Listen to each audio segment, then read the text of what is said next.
everyone. What day are we on? Monday. We're on Monday. My God, the last day of February. And I am very, I love red. You know that I wear red the whole month. But let me just tell you, the amount of red, the amount of red that I have had to configure has been a lot. But I was very happy to see from last year, it was very funny. My red dress is what I had, like my red sparkly dress is like almost on the same exact day for the past last year and the 2020. I have had it. I have worn it on the same day. So that's pretty funny. While Kaz is doing her bike, I'm just gonna do the rebounder. This is the rebounder that I got from Bellicon last year, and hopefully we're gonna do some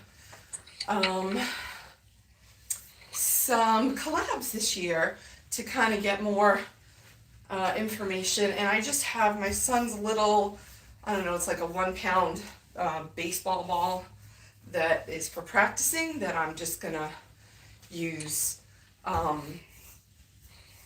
This is the first time I'm doing a live like this with YouTube. If any of you have paid any attention this week on Instagram, I announced that on Friday, was that Friday? I was granted YouTube creator partnership, and so that's really exciting. So there'll be a lot more on YouTube coming, and so stay tuned for that. I hope if you're an Instagrammer, I hope you took advantage of the link and decided to go sign up. But I'm Curvygirlbeth over there as well. Karen, did we say we're gonna start talking about what's happened with the past 2 weeks, right? Because last week we missed, because that was when I was at the beach and it was like the tundra. Oh my God, thank God we did not do it, because I did end up having breakfast with my one of my oldest besties. Basically, like right when we would have been going, and we were sitting outside in, I don't know what the temperature was, but it was, the winds were so strong, it was crazy, and the temperature was absolutely freezing. So, not quite like the winds that you guys were having, but I swear to God, it was like the leftover of like by the time it got to us, it was like the leftover of what you guys had. It was crazy. We said in all of our years, we've never sat through anything like that. And I had on a fleece. Oh no, I had my red velour jumpsuit. Then I had an extra heavy fleece jacket with a hood. I had my hat on, and then my red leather jacket over. It was like, what in the world is going on? It's crazy.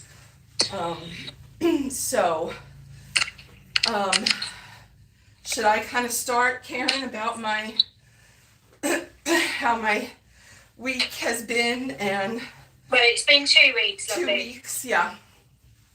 So in my 2 weeks, I think the last time we talked, I was very much on the straight and narrow with the medical medium, right? I think. And I think it was in that week that I learned that I was having some kind of reaction to celery juice, which I was having each day. And that was very sad, and I was a little concerned. And then I also realized that I was having a reaction to garlic. And so both of those things led me to do a little deep dive into mast cell activation, which is kind of has a lot of histamine issues with it. And then FODMAP is another area where people have sensitivities to certain things, and garlic is a big part of that. So as I reviewed the lists of everything that was on either either lists of aggravators for either of those concerns, it basically encompassed every single thing that I was eating. And so that kind of sent me into a little tailspin of what do I do? What do I eat? And it wasn't actually until yesterday that I realized that for my entire life, this has been my concern every single day of my life. Like every single day of my life, I've had to be concerned about what am I eating. And now, for many years, it's like, what can I eat? Like, what is not going to be detrimental to my body? And so,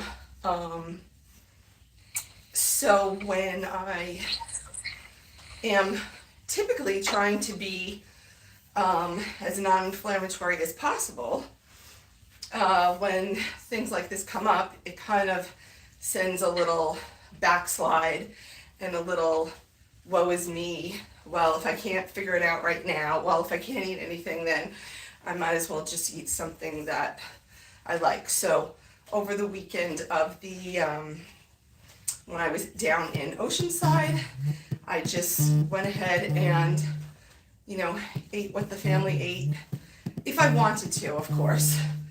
And so that was kind of how it went. And then, I don't know, some scam is calling.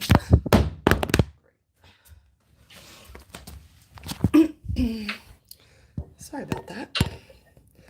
I think that interrupts the whole thing, right?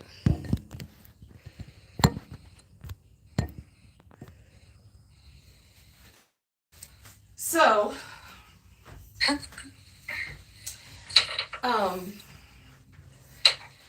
yeah, so that kind of was interesting, and although we didn't really talk about it, last week was National Eating Disorders Awareness Week, and that was something that I hadn't thought about in years and years and years and years and years and years and years and years, until last year at the same time when I talked with Stephanie about it, and I realized because I had been so focused for so many years that binge eating was not part of my world anymore, which it really still isn't. I can say that I had one day that I ate pistachio nuts in pandemic last year, and I was like, wait a minute, what am I doing? Because I was just mindlessly eating them, and that's just not something that I do anymore. But I know that that's a real thing, and I spent many years in that world.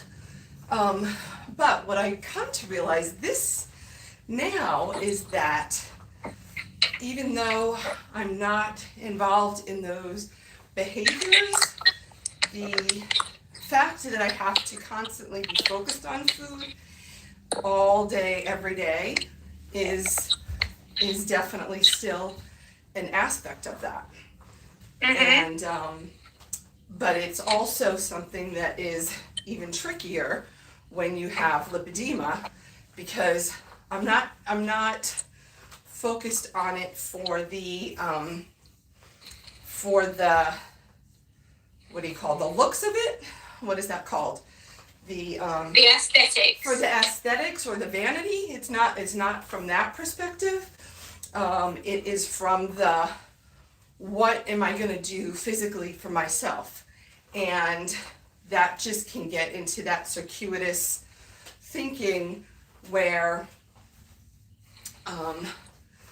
you just are just constantly focused. So that has been my experience over the 2 weeks with that.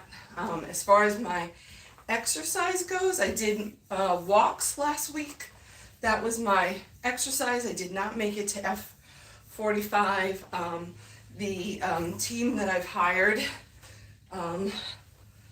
has, we have a lot of different hours, and really a lot of work has to happen in the morning. And so to get there in the morning last week was not really an option.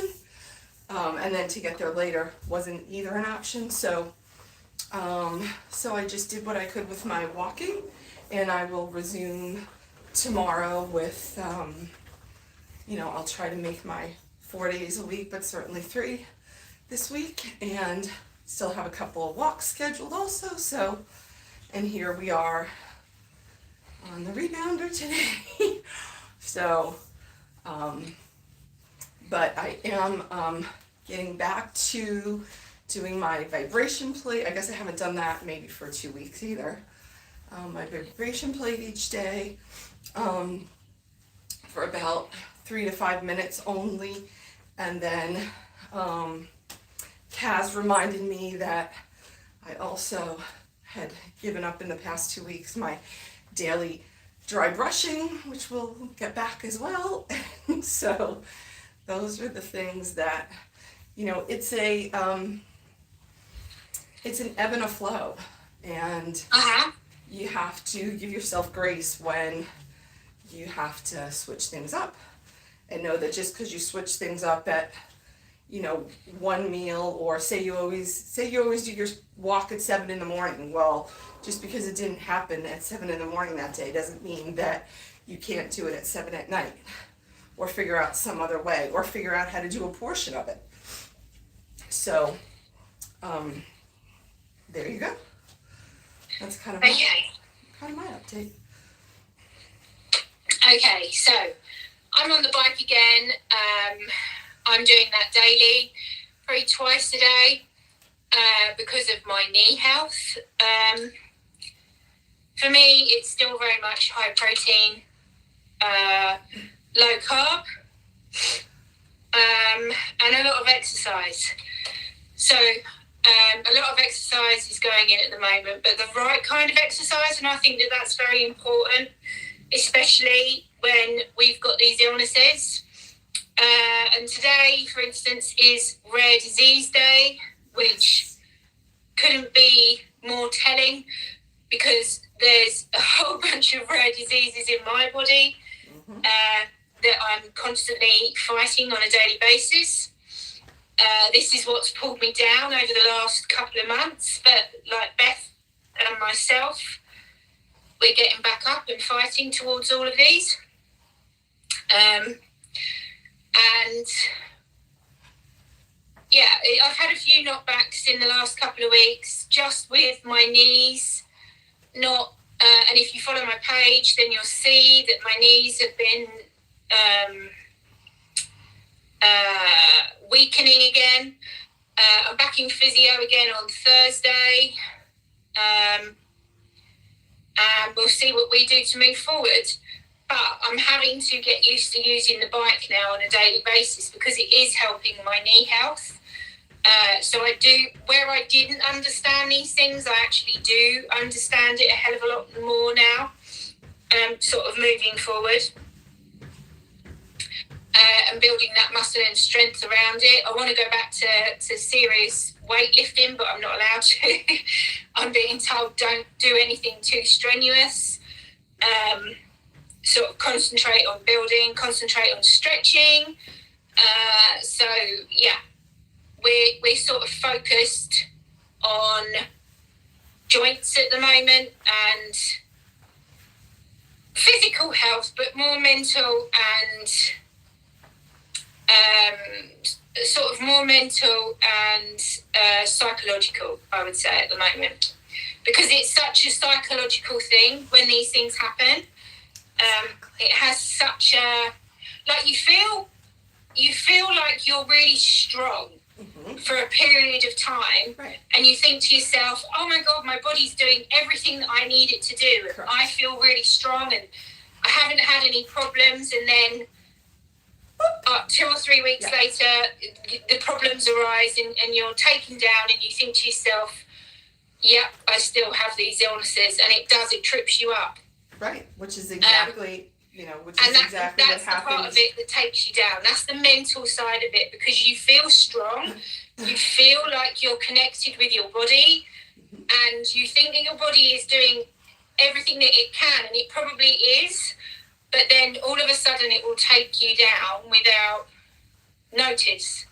So it can be like this afternoon, I was with a friend, we went to a shop, she bumped into a friend, and we were talking. She was talking to her friend, but we were standing still. And I don't know about you or the community, but for me, I can't queue. Stand in a line? I can't queue in a line, and I can't stand, because the moment I do, I relax in my heel, and I relax in my knee and my hip, and all of a sudden my leg will just literally bow because I'm not moving it. I'm just standing, and the pressure is too much on if you imagine these are the knee joints, and it's too much, it sort of pushes it back without me even thinking that that's what's happening. And I was standing in there, and I was having to sort of stand with my knees forward so that I wouldn't bow, because I could feel the joint in my knee getting weaker as we were just standing. If we were walking, that's totally different. Or if I was using the joint, that's totally different. But if you're standing or in a queue, it can be so temperamental. It's unreal. And you'd think it would be the other way around. It would be the walking that does that. But it's not. It's when you relax. It's interesting because I saw your, I don't know, I think it was a story the other day where you were standing, you were showing how your knee will, backwards. I was showing you in the clinic, right. In the mirror. And I think I do that same thing. I guess you can't really see it here, right? I don't think mine goes back like yours does as much, but and so I've had to learn to just be like this, relaxed, as opposed to, but I always feel like stronger when I'm standing with them straight like this, because I feel like I'm activating my knees and my thighs, and I feel like, oh, okay, everything, oh, I'm good. And then I'm like, no, that's really not good. Like, no. You're not supposed to be able to do that, right? And no. So holding that I'm gonna attempt. Is not a good thing. I'm gonna attempt to try and stand up and show that. So, okay. Let's try doing it. Oh, maybe I'm just trying to do funny things now because I don't know. Okay. So my legs, can you see that? That's standing. That's where you should be standing. Yeah. And straight away, it literally pushes backwards. Yeah. If I push that back too much, on this one in particular, it's just that. But if I was standing in a queue, this is what happens. It pushes backwards. Right. And I have to sort of keep my knees like this. So I'm talking to someone and I'm just bending just to stop them from moving. Yeah. And it's really hard to keep that going. It's crazy. Because that pushes on the knees itself anyway. Right. It's crazy. Okay, let's try and get that back. Oh. Over here. Yeah, so that pushes on my knee. Whereas if I'm on the bike, because I'm pushing. So the other thing on the bike as well is what I'm learning to do is, let me try and push that down again, see if we can see my legs. Okay, so the muscle, the quad, is what's pushing me on the bike. I'm not pushing the bike I'm not doing it with my feet. I'm trying to move the pedals with my muscles. So I'm kind of activated in the muscle So I'm not causing any tension in my knees whatsoever, but my quads, the insides and the outsides, are actually pushing the pedals. I'm isolated and pushing the pedals. Rather than if I'm pushing with my feet, right, all of a sudden I can feel it directly into the knee joint. Yeah. So that's not going to do me any good. So I have to activate into the muscle. The muscle is hard. And then I start cycling through the muscle in my quads. And that's what my physio has told me to do. Okay. Interesting. Now, did you used to do your feet? Yes, of course I did. Did your when you were a kid and you went out on your bike, you used you put your foot in the pedal and you push. Right. With your feet. Right. But now I push with my muscles. Okay, but when you were an adult, did you do that, and were you prone? No, I pushed with my feet, Beth. It's only because of what I've learned You've only through musculoskeletal physio, and this isn't normal. To be fair, most people would push with their feet. Right, but here's another question, because this is another thing that happens to women with lipedema is oh my god, I'm blanking on it. The thing that you get in your heel, what is that called? Achilles. Yes, but what's the thing that you get that women get? Well, men get it too. Achilles tendonitis. Yeah, I guess tendonitis. I guess that, yeah. Yeah. So, did you used to aggravate your Achilles when you did it that way? No. Okay, so that wasn't a problem. No, because I've always kept that strong with calf raises. Oh, I could do calf raises here, can't I? It's not easy. I'm afraid how that does my knees. Hey Nate, if you're still on YouTube, can you say that it's still working? I can't really tell.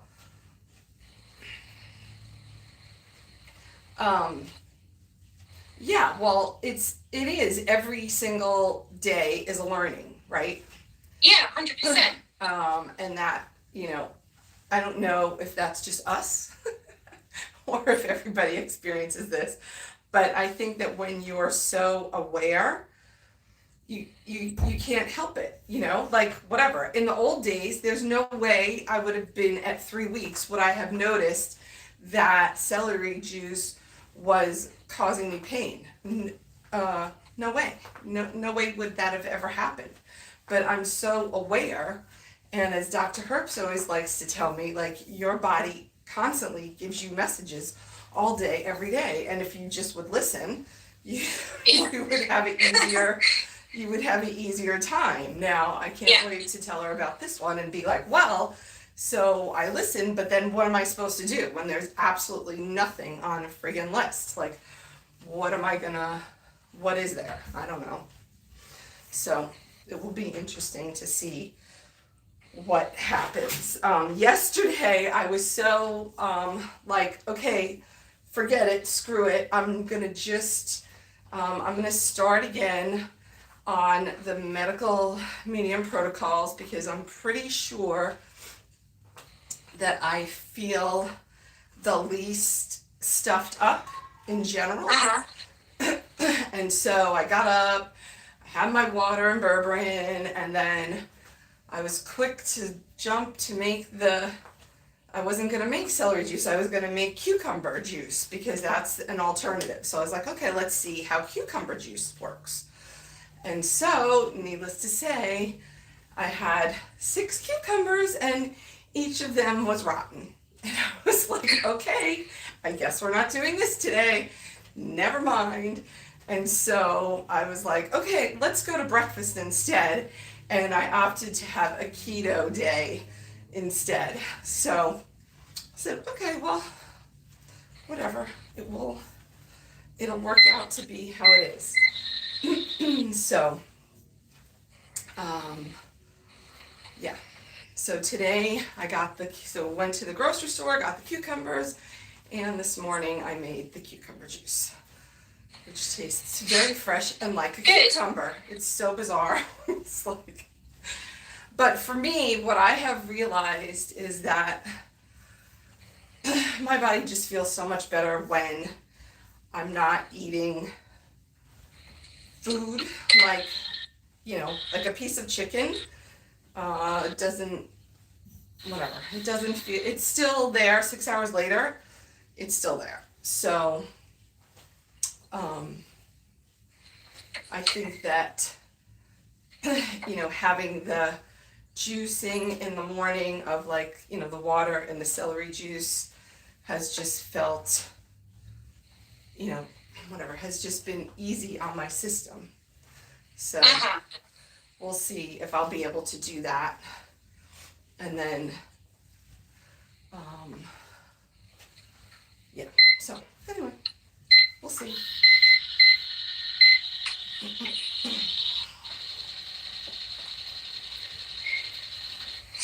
Okay, does anybody have any questions? Any fitness questions?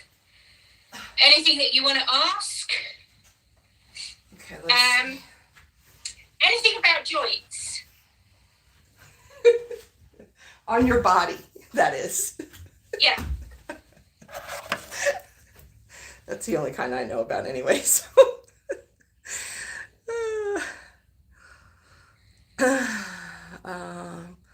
I'm not seeing any questions. Next week, guys, we will be back to more of a movement pace rather than being on equipment. It will be more body movement. Mm-hmm. And we can also use some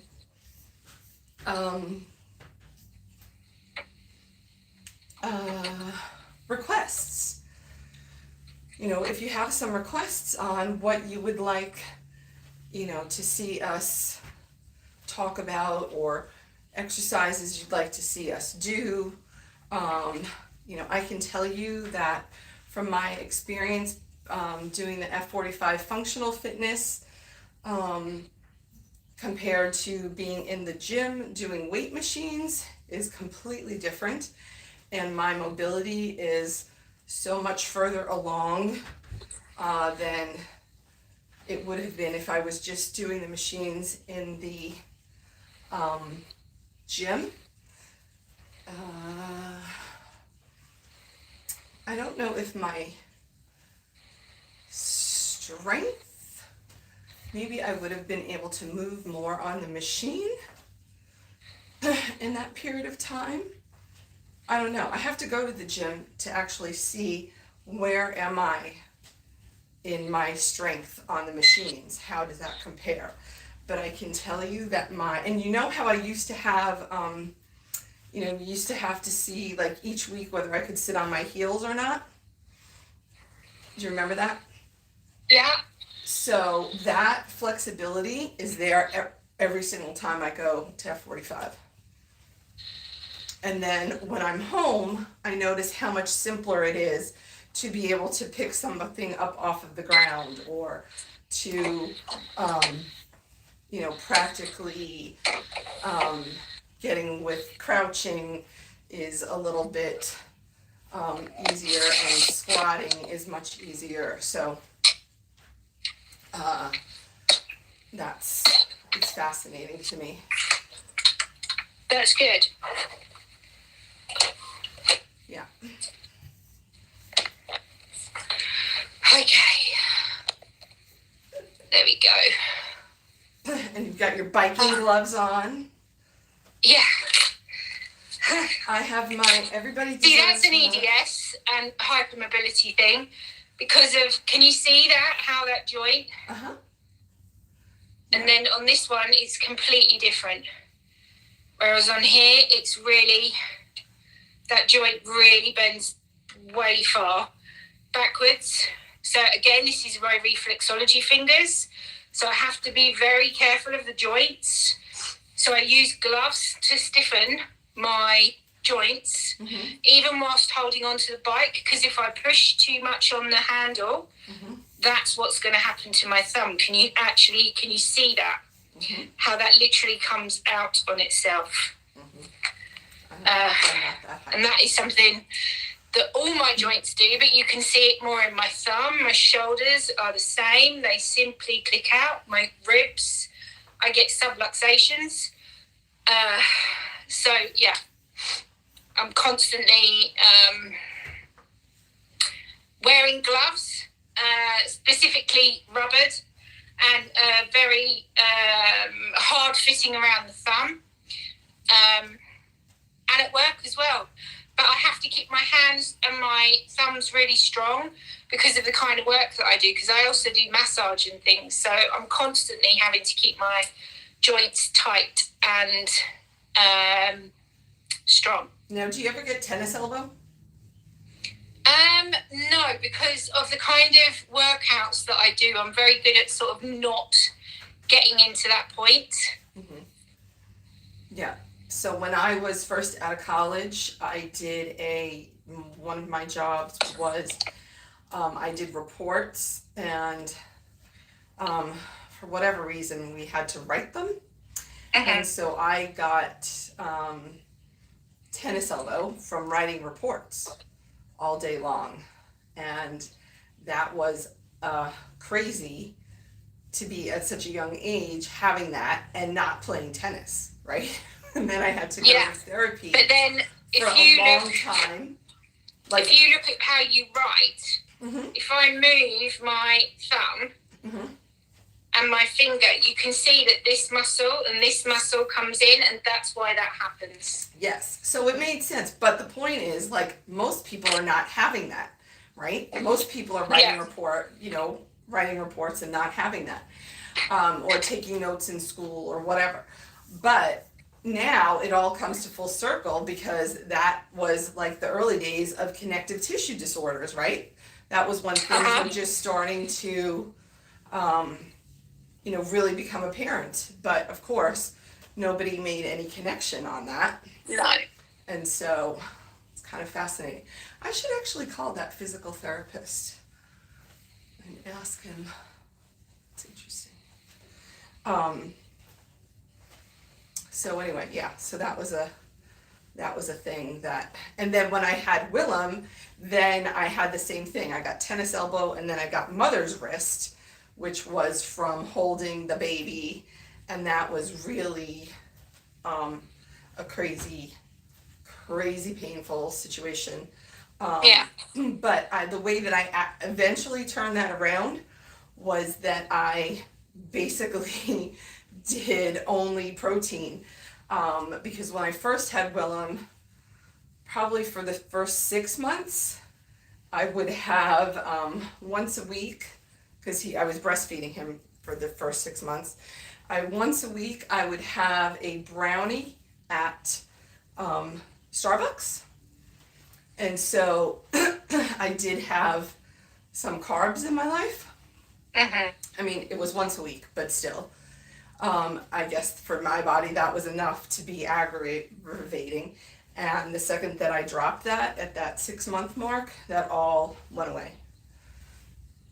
Isn't that crazy? Sounds crazy. So, yeah, it is. We're reminded of the fact that we're extremely resilient, we're extremely strong in mind and body, and that each setback is a lesson that is leading you to the next lesson, right? It's leading you to the next chapter.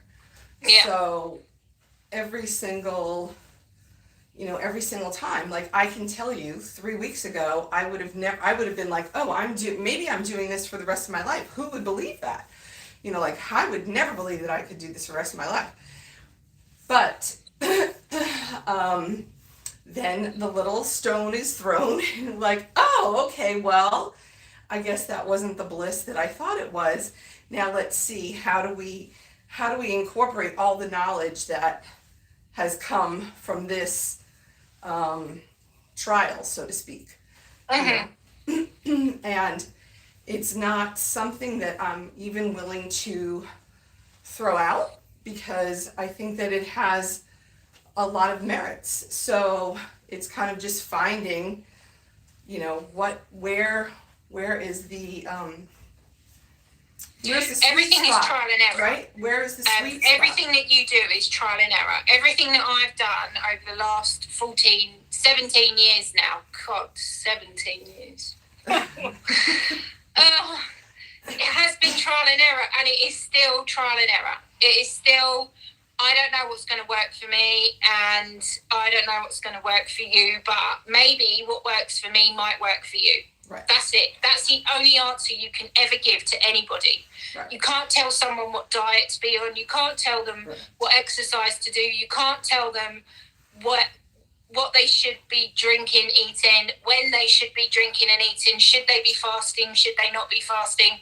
Like, you just can't, because nothing that works for you is going to be the same for them, because each of us is different. Each of us has a different makeup. Right. So you have to decide, I'm going to try certain things and see whether or not they work. Right. And they're all nuances, right? Like Yeah. And then you'll get your answers to those questions the same way I got my answers to those questions. But your answer will be different to mine every single time, because we're not the same person. You don't have massive amounts of hypermobility and EDS within your joints. I didn't think I did have that, but then when I lost a lot of weight and I was left with the lipedema fat in the body, it has contributed to the onset of me understanding that I've got problems within my joints. When I was bigger, I didn't see it because it was covered and I had a lot more padding around those joints, so I wasn't able to figure out that that was a problem. It's all come from losing weight and trying to strengthen my body, and realising some of those joints I can't strengthen the same way that a particular personal trainer or somebody who's normal would. I have to do things in a specific way because that way it works for my body. Right. And yeah, and the same thing with me, like across every weight, bigger, smaller, there was always a little nuance that was necessary in each stage. I think that the one thing that is consistent, and obviously, people have to go through the rigors with their doctor and all that kind of thing. But I think that the one thing that is mostly safe to say for most everyone is that, eating a standard American diet isn't going to be helpful for anyone, whether you have lipedema or not. It's not going to be helpful for anyone. And not moving is not going to be helpful for anyone. So those two things, movement is key, and healthful nutrition is important. Nobody would have any, probably would I have had any kind of an issue with celery if I had been eating celery all of my life? Probably because not. That's another thing that you've brought up this evening about histamine. So I've already told you that January, I started taking Claritin for antihistamine. I have ICs, so interstitial cystitis. It's not the same as cystitis. It's hypermobility in your bladder. Right. And I'm not the only person who's got it. There's lots and lots and lots of women who have got it, who I've spoken to, and they've said that their doctors have prescribed certain prescription medications that stem to antihistamine. So I started taking Claritin just because I thought, let's see what an antihistamine does. Well, it's something that I'm going to be taking for the rest of my life because it has stopped the pain, it has stopped the irritation, it allows me to eat food with histamine and not have a reaction to it. Obviously, I don't set out to eat food with histamine, but if histamine happens to be in a food, like for instance, bone broth, I've been having bone broth for God knows since 2017, especially when I went into keto. Right. And I found out that histamine is in bone broth. And actually, last night when we were talking, and you got me to get out the autoimmune protocol book that I haven't had out since 2017, and I was looking at the specifics of what certain foods have got. The bone broth in there doesn't have any histamine in it at all, which is really interesting. What do you mean? Why does it not have? So the way that I learned about histamine in bone broth is because of the long cooking nature of it. That's how it develops. So this, I don't know what this does, but there is nothing like, because it's an autoimmune protocol, and they're taking those things out. So I'm reading about it at the moment, but you'll have to know what it's. I remember seeing on one of the EDS pages about certain supplements, and I was blown away because I had already started taking Claritin as an antihistamine. My family take Claritin and antihistamines because they suffer from hay fever, and I don't necessarily suffer from hay fever. But I didn't realise that there's so much histamine. I mean, there's histamine in cheese. I just didn't realise. Absolutely. Like, I don't eat a lot of dairy now anyway. Dairy is very much sort of something that is very willy-nilly with my diet. And gluten, I didn't think I had a deficiency in gluten, but then when I stopped just to try and see whether or not there was anything going on, but like, I wasn't a pasta eater anyway. I wasn't somebody who eats rice or pasta or bread or anything like that, but certain foods do, like gravy, for instance, you don't realise has gluten in it. And once I stopped and made a cautious effort to make sure that I wasn't having anything like that, the difference is huge. And I'm like, oh, so that could be what's going on in my body, but that's my body, not anybody else's body. It's different for everybody else. Right.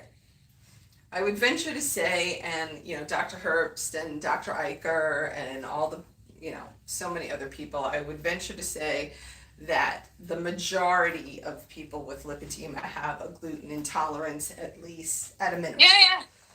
And so, that is true. And I had spent, whatever it was, 15 years completely gluten-free until I had my diagnosis.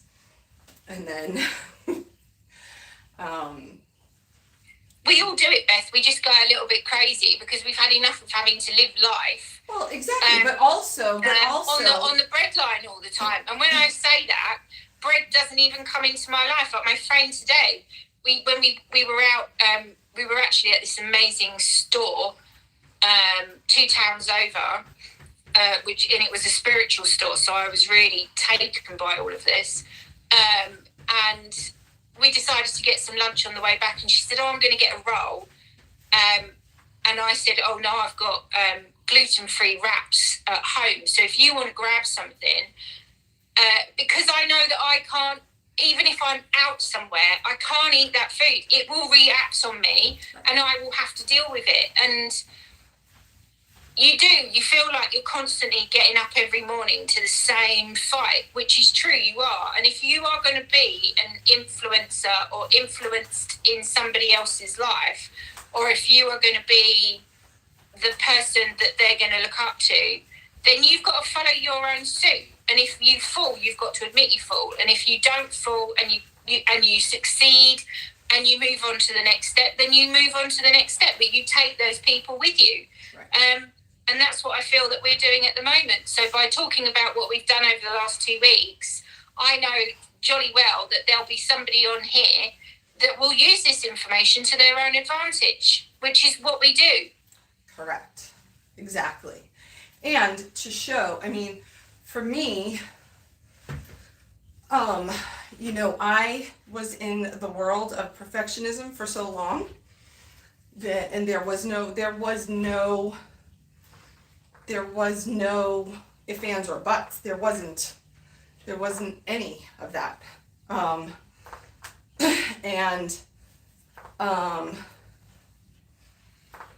It was,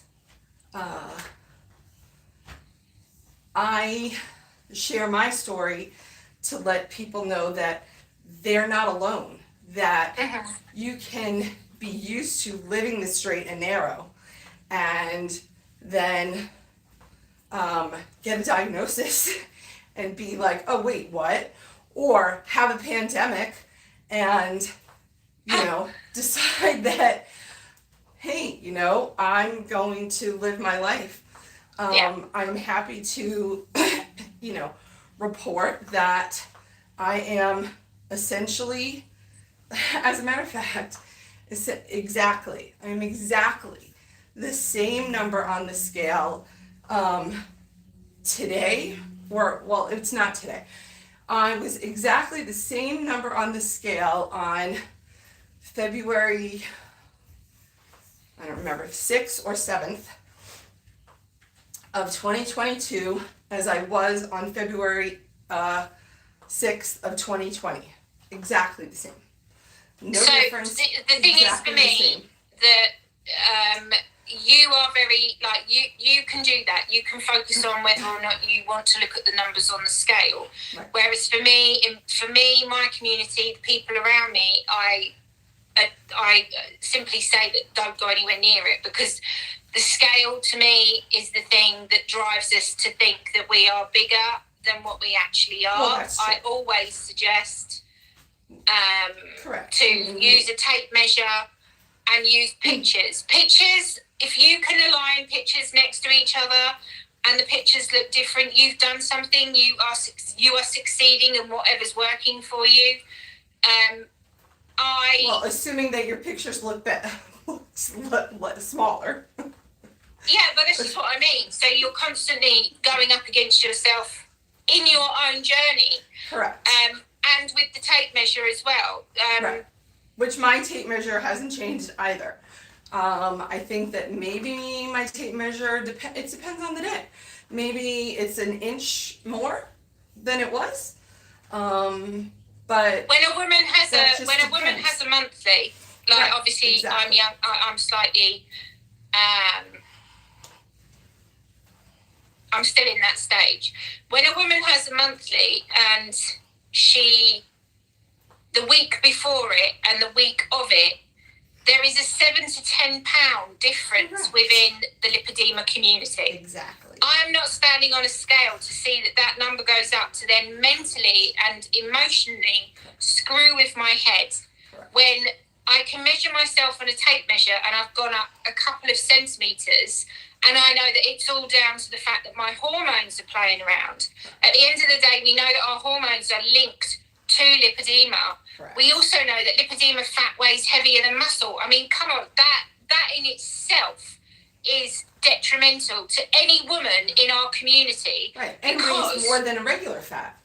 Exactly. Like, muscle, like, you've got to think about what muscle looks like compared to what lipedema fat looks like compared to what normal fat looks like. And if normal fat and muscle are put together and lipedema fat on its own weighs heavier than what actually the two put together, normal fat and the muscle, this is what we're up against. And I putting myself on a scale to see that mess with my brain, to mess with my psyche, to then me not sleeping or me questioning what I'm doing is working or looking in the mirror and judging myself, I'm not going back to that life, because I've come forward from that. And I teach my clients to move forward from that, because I don't want that toxic insult in their brain all the time, because that's all it is. It's an ego toxic insult that goes on inside the head, and it's not actually who you are or what you look like. It's or what you've been doing. What you imagine yourself to be. It's not what we see. Right. That's very true. That is very true. I think that for me, I was in the stage of like, oh, the pandemic has But then I take my hat off to you, because you're obviously very you've got a lot of confidence that you can carry on doing something like that. I know for me, it would screw me up. Right. But you know what? I have to say that there was whatever. I mean, you know that I used to weigh daily, and just going to weighing once a week was fantastic. And then going to weighing once a month is fantastic, or not weighing at all, just not, but I think that I say that because I had convinced myself that my body had changed so much in the pandemic. And it was like, no, it hasn't. It hasn't. No, it had hasn't. I not had the scale, I probably wouldn't have, thought that, because my clothes fit, the tape measure, anytime I did it, was really not changing, regardless of whether I was, being gracious with myself, or if I was on the straight and narrow. It didn't really change that much. So, to have that 1 to 2 inch thing in a lipedema body is like, it's negligible. It's absolutely negligible. And the rule that Dr. Herbst says that, the best thing that you can do for yourself is maintain your weight. And what is maintaining your weight for a lipedema woman? And that's staying within 10 pounds. Well, I think that most lipedema women would love to hear that, because they think, that, anything is a detriment. You know what I'm saying? Yeah, no, I agree. Completely agree. And so, but, I know that because it was, again, you get,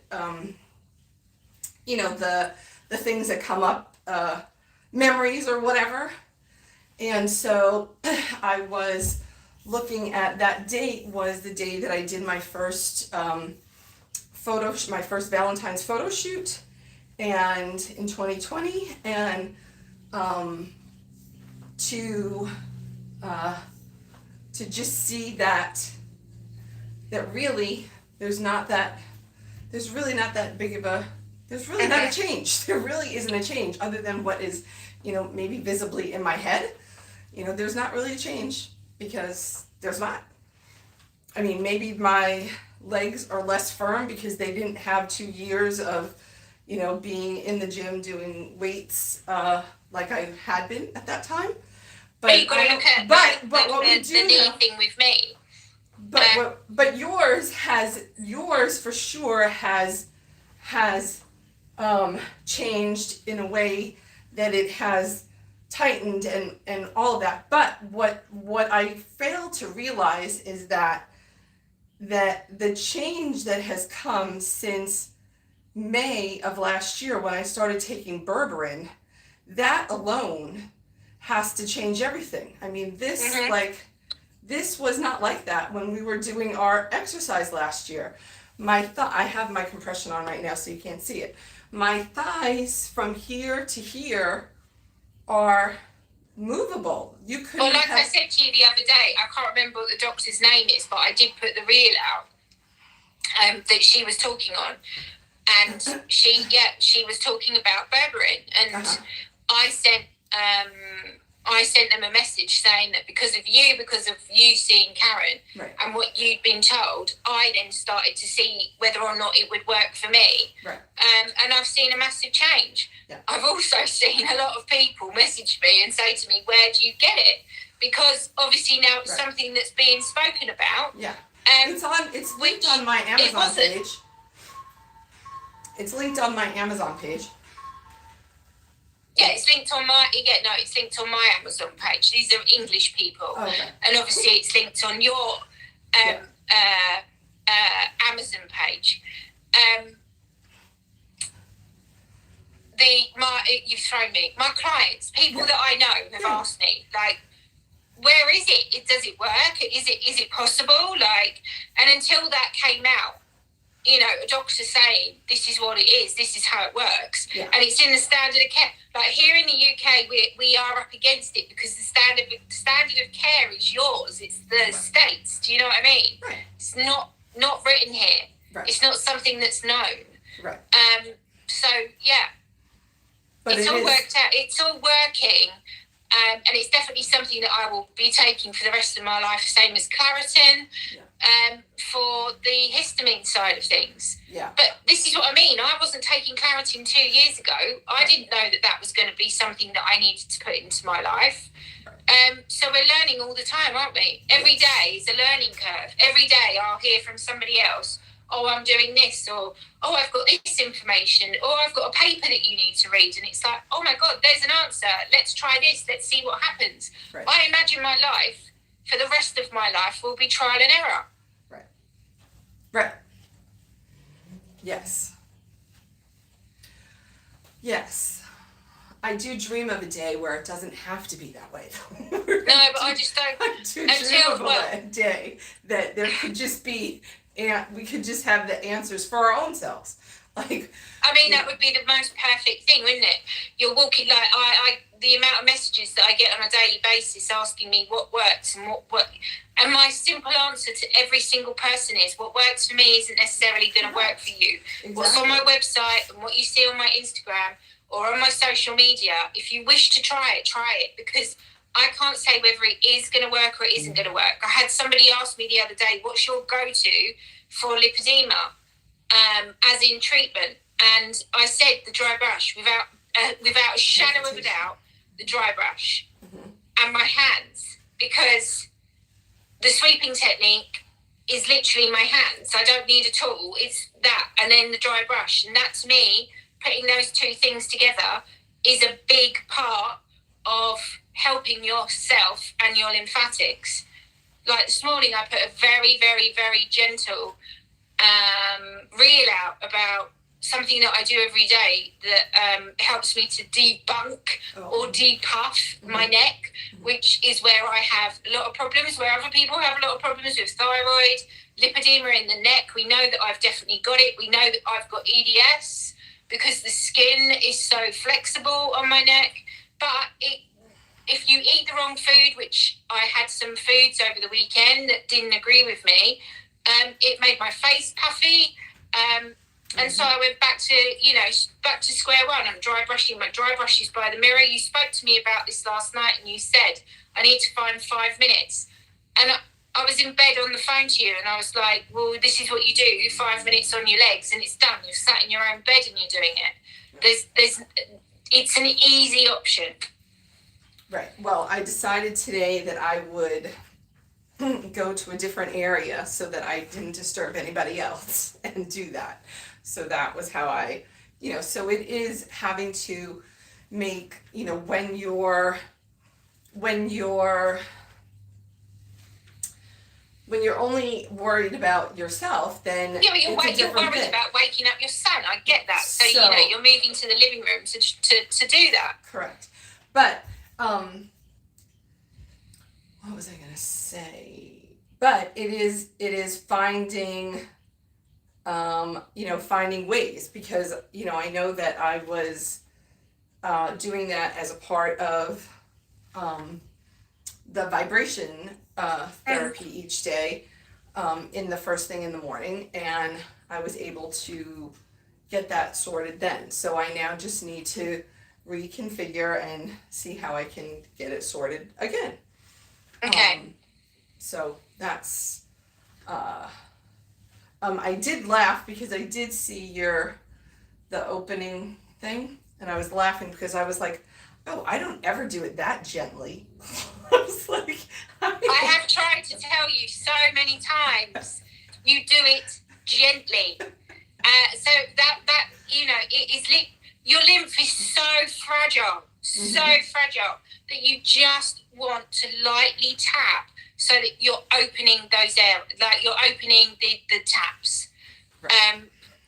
So yeah, I remember you saying to me once about how you did it on your neck. I remember you saying something and I was like, no, you do it it's even the same with every single treatment that like with the fascia blaster. Right. When people say to me, how do you do it? I'm like, light and brisk. Right. Or like how you said it on the lipedema round table, like you would do it over your pants that you've got on right now. Yeah. So there's always ways of, oh, here she goes. Look at aren't you impressed? I have it right here. Yeah, I'm impressed. It's all in her office. See? Clever lady.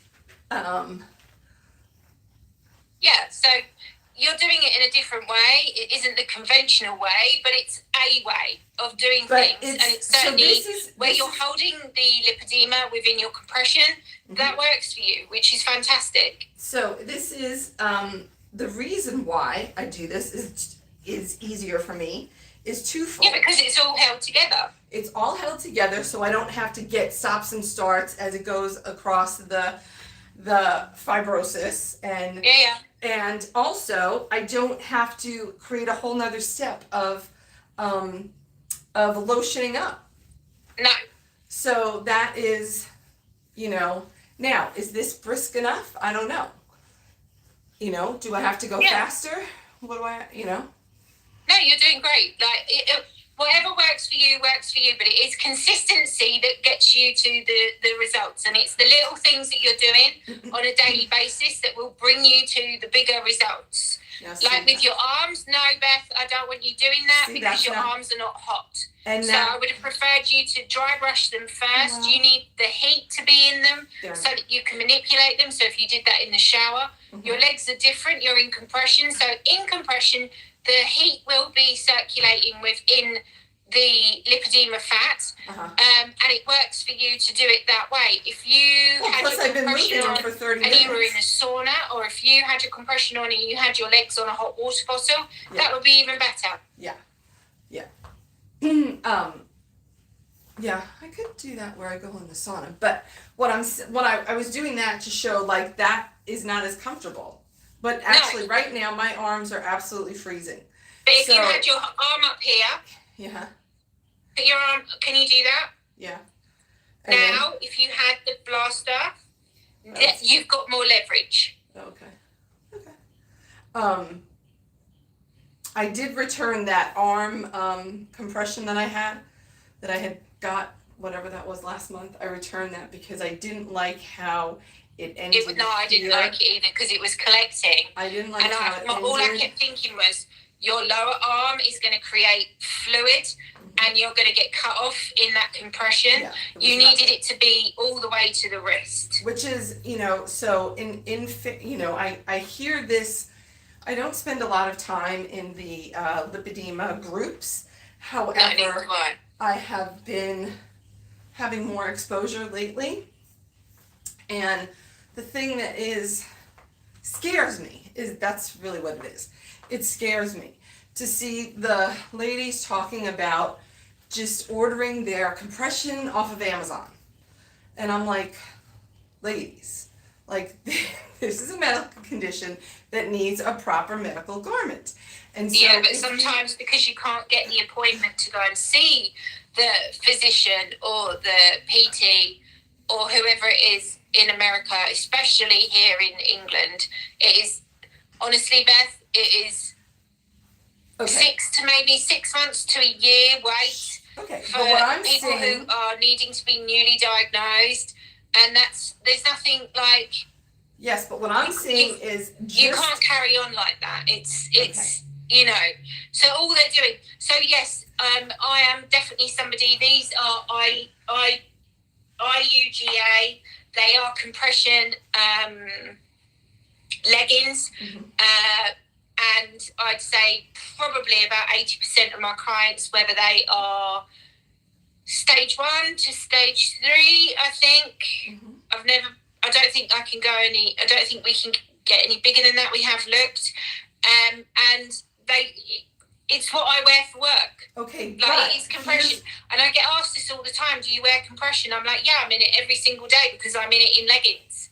Okay, here's what I'm saying. Like with my knee, as it is at the moment, with my knees as they are at the moment, I can't wear jeans. I can't wear the normal clothes that I would normally wear at this very moment because my knees need to be supported. And I get that support when I'm in these leggings. Okay. So here's what I wanted to say. What I wanted to say is that I did my own research on Amazon and I picked a product because I wanted to see how did that product work for us. And it said that it had megahertz of compression and it said blah, blah, blah, whatever. It said that it was medical grade. However, I didn't know somebody personally who had used it. I was going to be the guinea pig for that. Oh, cool. And so what I'm saying that I keep seeing people talk about on these groups is like, oh, I got whatever it is. And oh, you should all try it. And it's like, well, no, you really shouldn't all try it until we know that it actually works as a,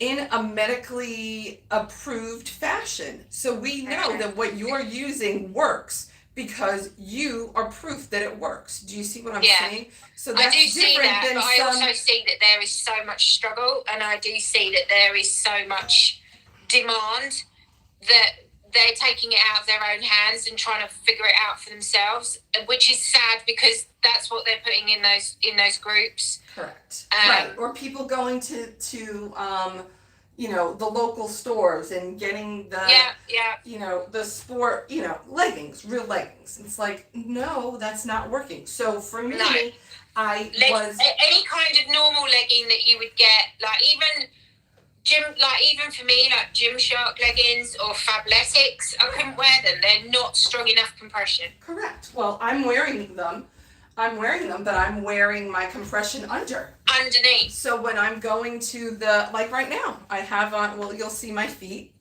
right? I have on my lipoelastic. Yeah. And there, need a little pull up right now. As a reminder. But yeah, so that was a trial and error, and that did not work. And I was like, well, do I keep it because I bought it? And I was like, no, I don't keep it because I bought it, because that is not going to serve me. And I need to now find a proper one. And I think that if you're looking for compression, that you really do need to use an approved company. I just do. Or you need to use one that is known to work by somebody within the community, not some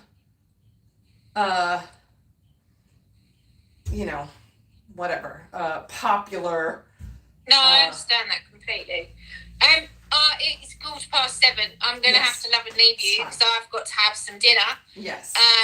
And then I'm really busy in clinic this week. So. Excellent. All right. Well, I'm glad that we spent the time together. I hope that someone found some value in our. Somebody, like I said, who's on this every single time. Somebody will find value in what we've got to talk about. Our journey. We're doing what we're supposed to do at the end of the day. Absolutely, for sure. When, purpose-led life. Purpose-driven lives are amazing. They are. So anyway, okay. Well, enjoy your dinner. Love to see you. I will. Thanks for joining. And we'll see you all again. Same time, same place. Yeah, we'll see you next week. We'll actually be doing something. We'll be getting those muscles working. All right, take care. Okay. Lots of love. Bye. Bye, guys. Bye.